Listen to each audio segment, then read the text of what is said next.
В Доме дружбы народов имени Кулаковского прошел День памяти общественного деятеля Людмилы Медведевой, организатора и первого председателя русской общины Якутии. В этот день Людмиле Герасимовне исполнилось бы 82 года. Решением общины и родных было принято решение провести в честь ее памяти несколько конкурсов для детей в номинациях «Русская песня», «Русский танец» и конкурс среди учащихся с 5 по 11 класс «Стихотворение русских поэтов».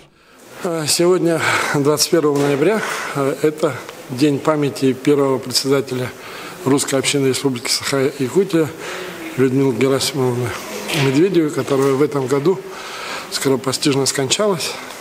Людмила Герасимовна всегда ратовала за пропаганду и распространение русской культуры, и именно в первую очередь среди детей.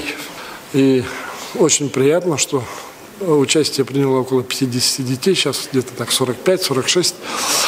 И прозвучали стихи как классиков, так и современных русских поэтов. И было очень приятно слушать, как дети выступают и как они доносят эти стихи. И видно, что им нравится русская поэзия. Поэтому вот очень мы удовлетворены проведенным конкурсом. Сейчас жюри подводит итоги уже.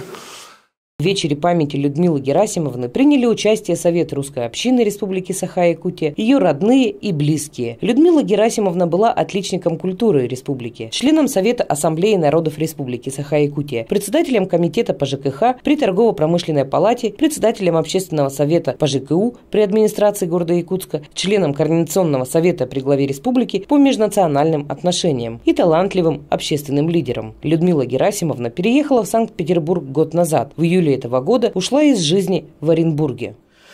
Сегодня, 21 ноября, Медведева Людмила Герасимовна исполнилось 82 года, но так как она скоропостижно скончалась, соответственно, русская община вместе с нами, с семьей, приняли такое решение, что мы организуем вечер памяти.